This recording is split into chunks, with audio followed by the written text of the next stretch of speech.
ओम शांताकारं भुजगशयनं पद्मनाभं सुरेशं विश्वाधारं गगनसदृशं मेघवर्णं शुभांगं लक्ष्मीकान्तं कमलनयनं योगिभिर्ध्यानगम्यं वन्दे विष्णुं भवभयहरं सर्वलोकैकनाथम्। ओम नमो भगवते वासुदेवाय। आमलकी एकादशी की व्रत कथा। हिंदू सनातन धर्म में एकादशी व्रत का विशेष महत्व होता है। फाल्गुन माह के शुक्ल पक्ष की एकादशी को आमलकी एकादशी कहा जाता है। इस दिन भगवान विष्णु के साथ आंवले के वृक्ष की पूजा की जाती है। इसे रंग भरी एकादशी भी कहा जाता है, क्योंकि इसी दिन से काशी में होली की शुरुआत होती है। मान्यता है इस व्रत को करने से सभी पाप नष्ट हो जाते हैं और व्यक्ति को मोक्ष की प्राप्ति होती है। प्राचीन काल में वैदिश नामक एक राज्य था, जहाँ एक अत्यंत धार्मिक एवं विष्णु भक्त राजा चैत्ररथ राज करते थे। उनका राज्य अत्यंत सुखी और समृद्ध था।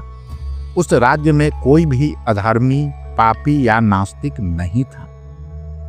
एक बार फाल्गुन माह के शुक्ल पक्ष की आमलकी नामक एकादशी आई।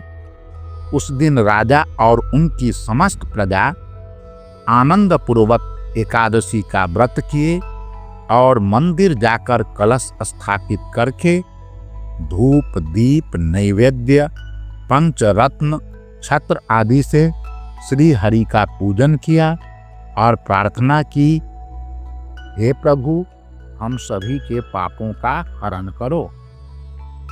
तभी वहां एक बहेलिया आया, जो पशु हत्या जैसे कई पाप कर्म करके अपने परिवार का भरण पोषण करता था।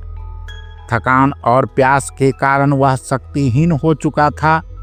अतः वह उसी आमलकी वृक्ष के नीचे बैठ गया और पूरी रात राजा और प्रजा द्वारा की जा रही आमलकी एकादशी की पूजा आराधना देखता रहा।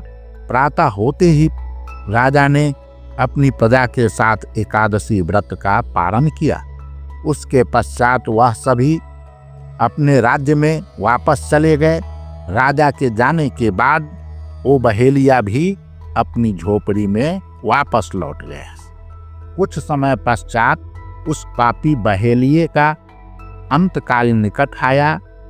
आमलकी एकादशी व्रत कथा और हरि कीर्तन का श्रवण करने के कारण उसके पुण्य कर्मों का उदय हुआ एवं उसका अगला जन्म एक समृद्ध राज्य के राजा विदुरथ के पुत्र वसुरथ के रूप में हुआ। राजा वसुरथ अत्यंत धार्मिक, सत्यवादी, दानी, शक्तिशाली एवं निडर थे। वे सदैव विष्णु भक्ति में लीन रहते थे।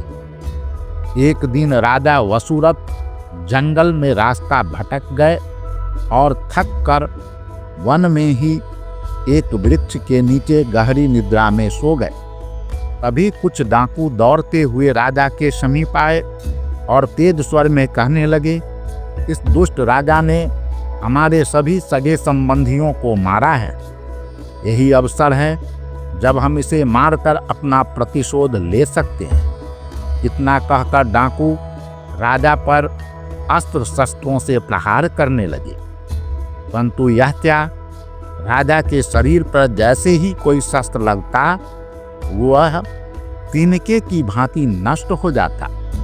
कुछ समय पश्चात हरि कृपा से डाकुओं द्वारा चलाए गए अस्त्र शस्त्र स्वयं उन्हीं पर प्रहार करने लगे और देखते ही देखते सभी डाकू मूर्छित हो गए।